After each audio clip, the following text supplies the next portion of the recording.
मैं यमुन कटारिया स्वागत करता हूं आप सभी का एक बार फिर अपने YouTube चैनल पर कार्तिक नर्सिंग एजुकेशन पर। तो हमारे आखिरी जो वीडियो थी, हमारा जो आखिरी टॉपिक हमने लिया था वो था अपगार स्कोर। क्या था? Apgar score. आज हमारा टॉपिक होगा routine care of the newborn.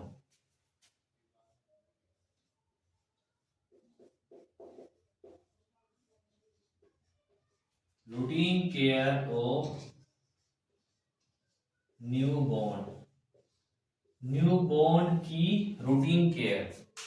हमारी आखिरी क्लास में जब हमने अपगार स्कोर पढ़ा था तब हमने देखा था कि जो अपगार स्कोर है, यदि रेटिंग 8 से 10 हो तो हम बच्चे को तुरंत क्या देंगे? रूटीन केयर देंगे। क्या देंगे? Routine care. अदरवाइज बाकी जो कंडीशन थी उनमें हम बच्चे को स्पेशल ट्रीटमेंट देने की जरूरत पड़ती है। तो हम बात करते हैं आज routine care of the newborn.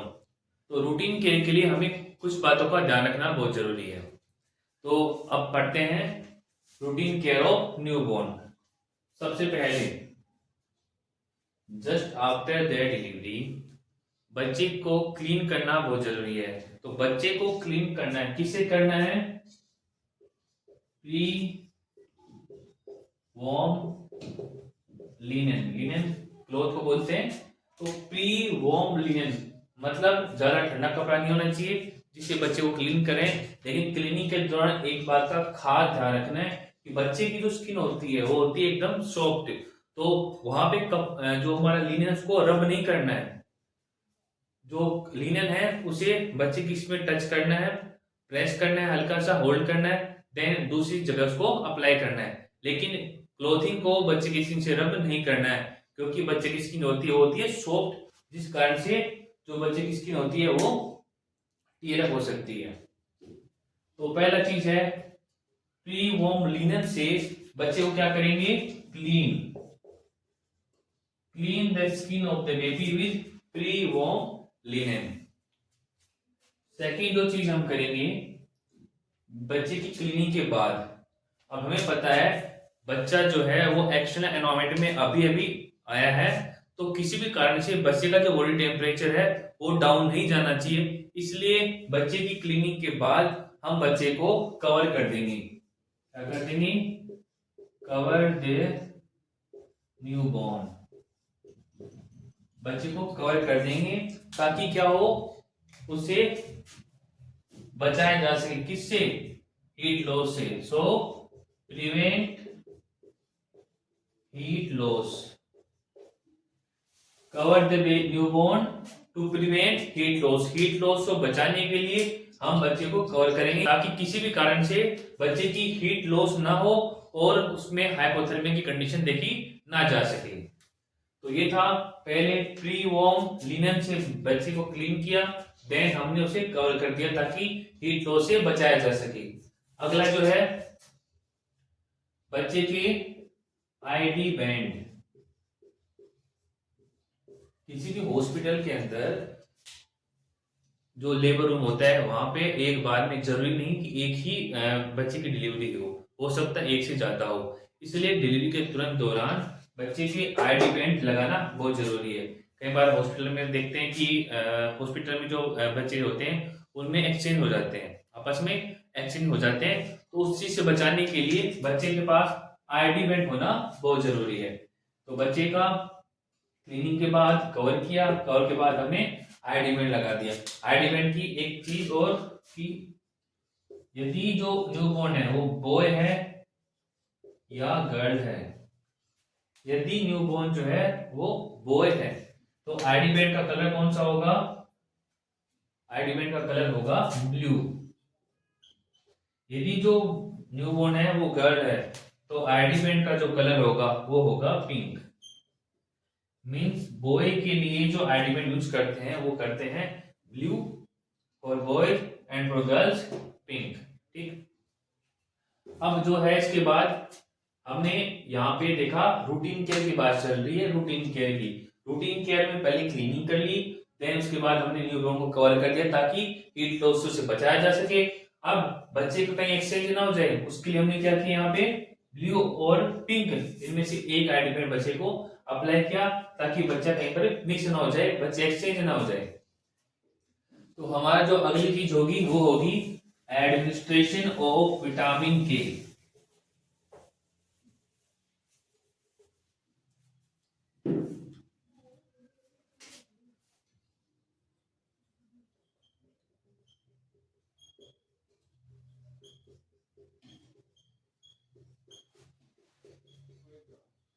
Administration of vitamin के, न्यूबॉर्न के अंदर हम विटामिन के का एडमिनिस्ट्रेशन कर रहे हैं। क्यों कर रहे हैं?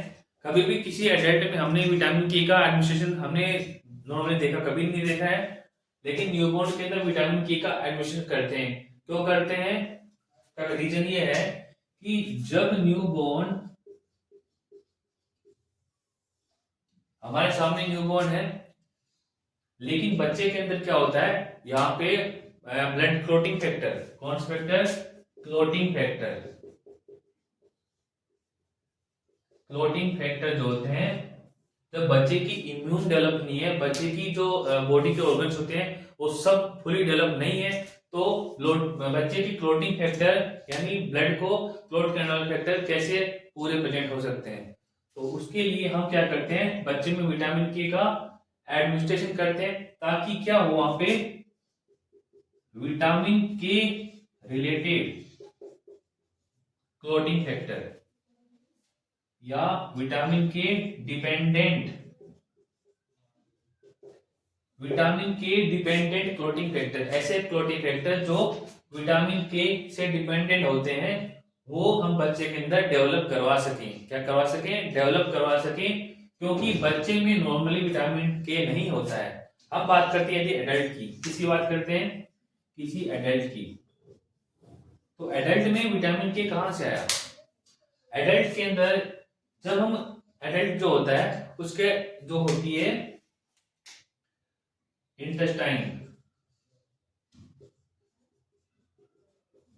किसी एडल्ट पर्सन की इंटेस्टाइन के अंदर ई कोलाई, क्या प्रेजेंट है? E coli.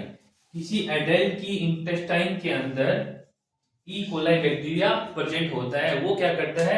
विटामिन के का सिंथेसिस करता है। कौन करता है? E coli. कहां पे? एडल्ट पर्सन की इंटेस्टाइन के अंदर। लेकिन न्यूबॉर्न की इंटेस्टाइन में ई कोलाई एब्सेंट होता है, तो वहां पे विटामिन के का सिंथेसिस नहीं हो पाता है, इसलिए हमें एक्सटर्नली एडमिनिस्ट्रेशन ऑफ विटामिन के करना पड़ता है। तो विटामिन के रिलेटेड या डिपेंडेंट क्लोटिंग फैक्टर की जब बात करें तो हम ये भी कर लेते हैं कि कौन से फैक्टर हैं। तो clotting factor number 2, 7, 9 and 10। 2, 7, 9 and 10। Clotting factor number 2, 7, 9 और 10 ये विटामिन के डिपेंडेंट क्लोटिंग फैक्टर है, जो हमें एडमिनिस्ट्रेशन की मदद से बच्चे में सिंथेसिस करवाए हैं। क्यों? क्योंकि वहां पे ई कोलाई एब्सेंट है। तो ये था एडमिनिस्ट्रेशन ऑफ विटामिन के। अब हम बात करते हैं बच्चे में विटामिन के एडमिनिस्ट्रेशन के अलावा जस्ट आफ्टर बर्थ बच्चे में होती है वैक्सीनेशन। क्या होती है? वैक्सीनेशन। अब बात करते हैं हम वैक्सीनेशन की। तो पहली जो वैक्सीन हम बच्चे को दें वो है ओपीवी। हम बात करते हैं बच्चे की न्यूबॉर्न की वैक्सीनेशन की। तो पहले हम बात करते हैं ओपीवी की। OPV means oral polio vaccine. Oral polio vaccine, क्या नाम है? OPV, oral polio vaccine. OPV की बात करते हैं तो यहाँ पे इसकी डोज होती है 2 ड्रॉप। कितनी डोज होती है? 2 ड्रॉप, और ये ओरली दी जाती है। कैसे दी जाती है? Orally. OPV oral polio vaccine की डोज 2 ड्रॉप्स होती है। 2 ड्रॉप्स जो कि ओरली दी जाती है।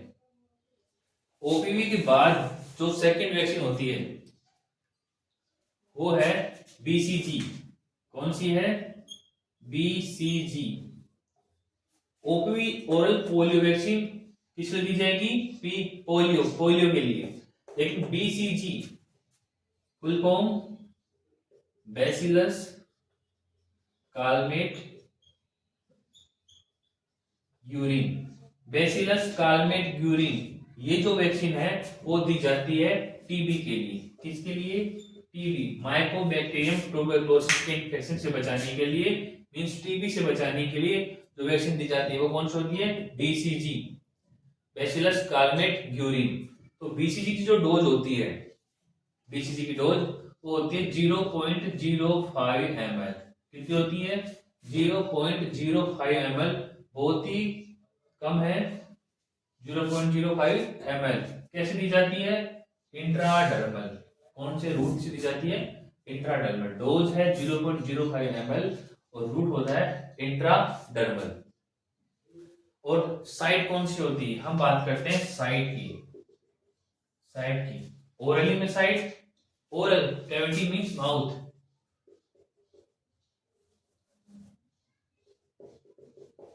ओरली कोई चीज दी जाती है मतलब साइट क्या होगी?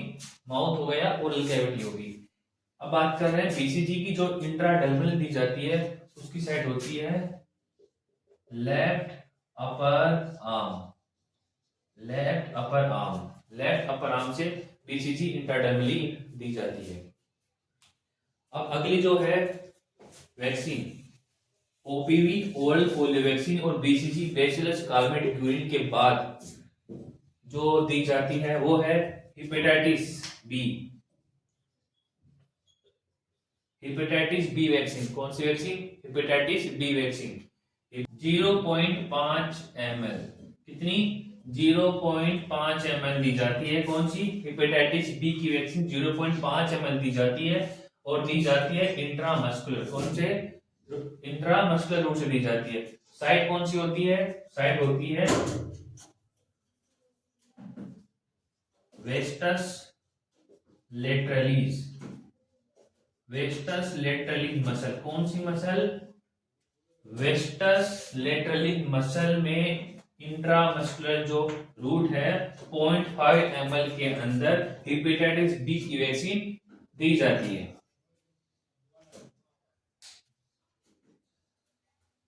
Hepatitis B I M vastus lateralis muscle.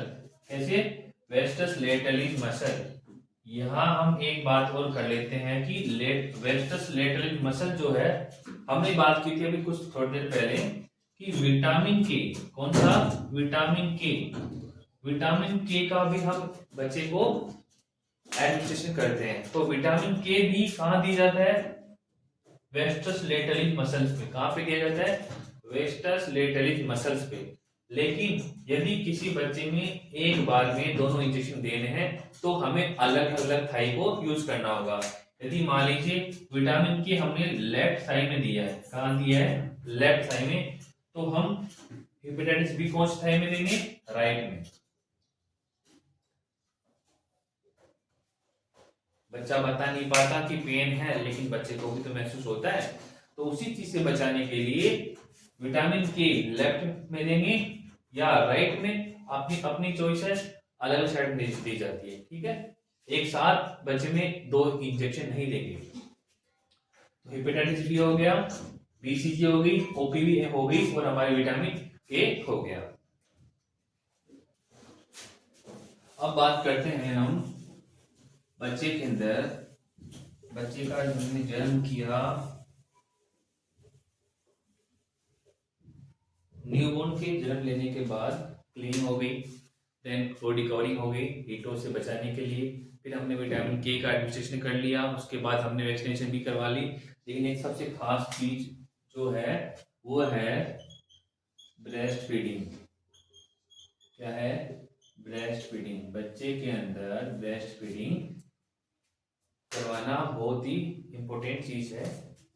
यदि यदि न्यूबॉर्न जो है उसके लिए जो डिलीवरी है, यदि delivery normal delivery, normal means vaginal route से,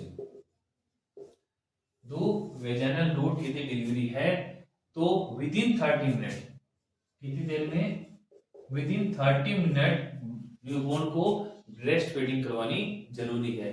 लेकिन यदि वही delivery LSCS means lower segment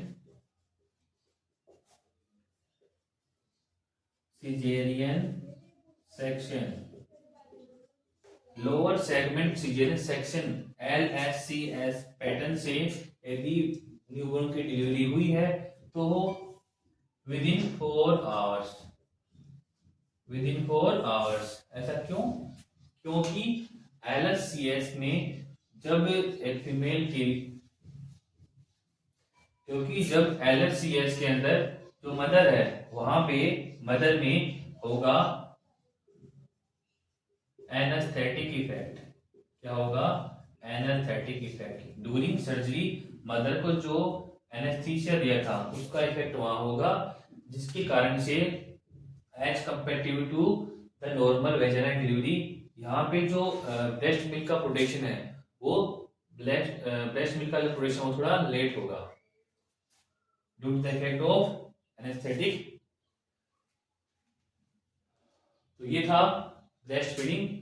breast feeding हमने बात की, यदि डिलीवरी नॉर्मल है तो विद इन 30 मिनट, यदि डिलीवरी जो है LSCS means lower segment caesarean section से हुई है तो with in 4 hours breast feeding करवानी जरूरी है।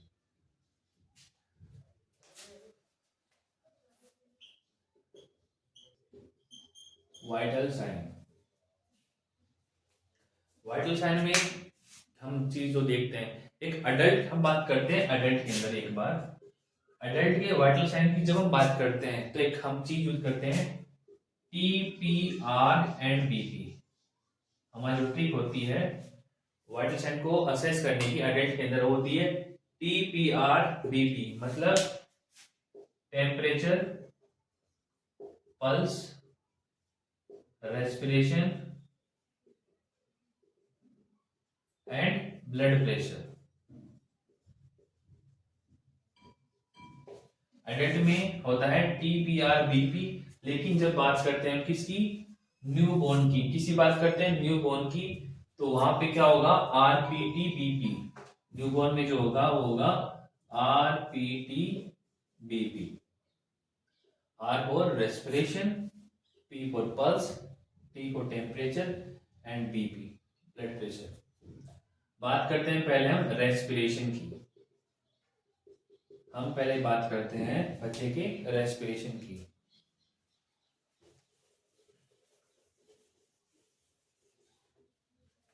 अब बात करते हैं रेस्पिरेशन की।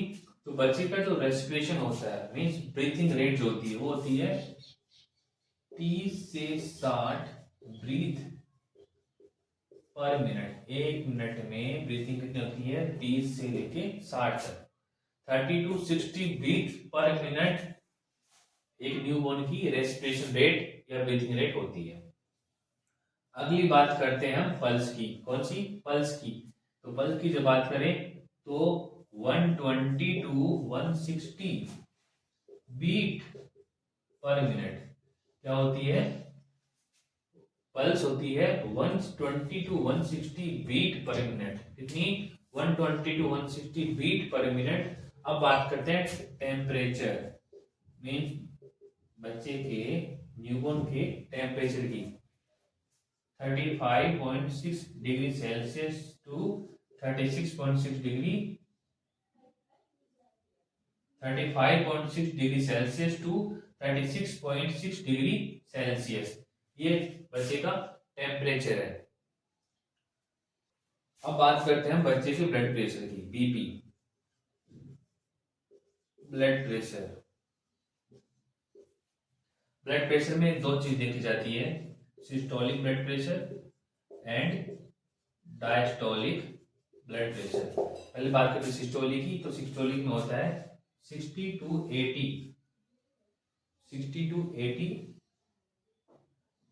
mm of Hg। क्या होता है? 60 to 80 mm of Hg कौन सा है? सिस्टोलिक।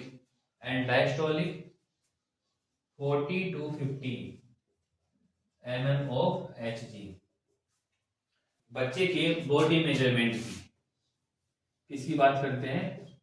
बच्चे के बॉडी मेजरमेंट की। बच्चे के बॉडी मेजरमेंट की बात करते हैं तो पहले हम बात करते हैं बच्चे की लेंथ। किसकी बात करते हैं? लेंथ। बच्चे की लेंथ कितनी होती है? तो बच्चे की जो लेंथ होती है वो होती है मीन्स न्यूबॉर्न की नियरली 50 सेंटीमीटर। कितनी होती है? 50 सेंटीमीटर। जो हम मेजर किससे करते हैं? इन्फेंटोमीटर। किससे मेजर करते हैं? इन्फेंटोमीटर। इन्फेंटोमीटर से हम बच्चे की लेंथ चेक करते हैं जो कि कितनी होती है? 50 सेंटीमीटर। लेंथ के बाद अब हम चेक करते हैं बच्चे का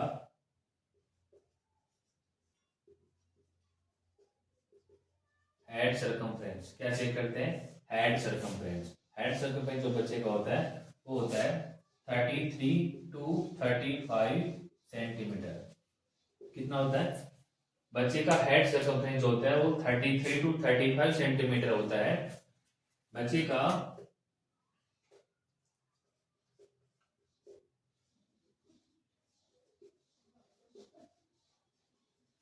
चेस्ट सर्कमफ्रेंस, कौन सा? चेस्ट सर्कमफ्रेंस वो होता है 30 टू 33 सेंटीमीटर। कितना?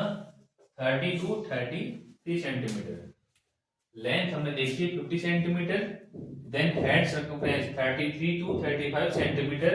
Chest circumference 30 to 33 centimetre. Now अब बात करते हैं एब्डोमिनल।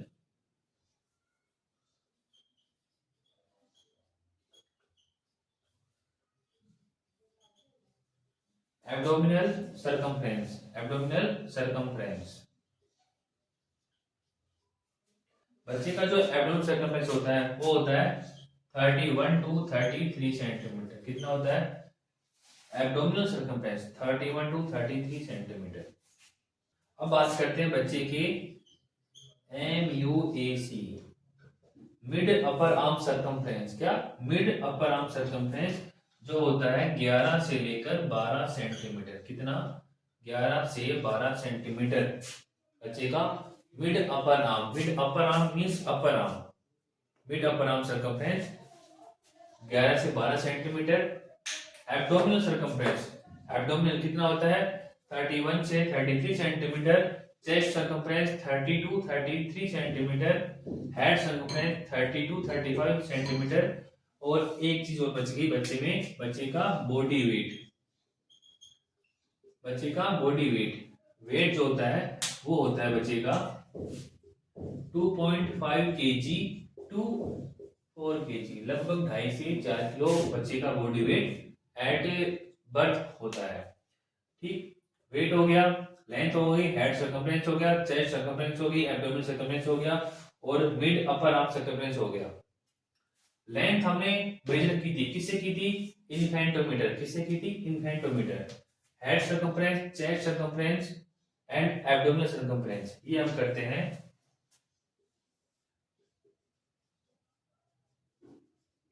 इंच टेप से। किससे करते हैं?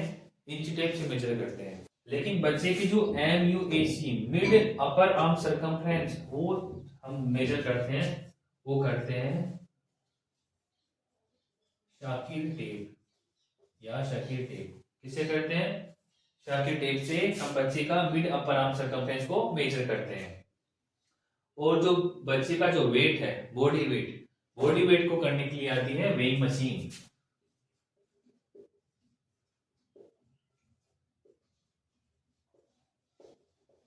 वेइंग मशीन, बच्चे के बॉडी वेट के लिए वेइंग मशीन आती है। लेंथ के लिए इन्फेंटोमीटर आ गया। Head circumference, chest circumference, abdominal circumference के लिए इंच टेप हो गया। And MUAC, mid upper arm circumference के लिए शाकिर टेप। तो गाइस आज हमने जो देखा, हमारा टॉपिक था रूटीन केयर ऑफ न्यूबॉर्न। पिछला जो हमारा टॉपिक था अपकार स्कोर था। उसके बाद हमने क्या किया, बच्चे का रूटीन केयर कब किया? जब अपकार स्कोर नॉर्मल था। रूटीन केयर हमने इसमें बच्चे की कंप्लीट चीजें, कंप्लीट रूटीन केयर में बच्चे का क्लीनिंग है, कवरिंग है, आईडी बैंड का एप्लीकेशन हो गया, उसके बाद एडमिनिस्ट्रेशन ऑफ विटामिन के एंड इम्यूनाइजेशन हो गया। उसके बाद हमने बच्चे के वाइटल साइन देखे हैं और उसके जो मेजरमेंट्स हैं, वेट का, लेंथ का या फिर उसके सर्कमफ्रेंस का, वो सब देखे हैं। तो थैंक यू वेरी मच। जुड़े रहिए हमारे साथ, कार्तिक नर्सिंग एजुकेशन के साथ।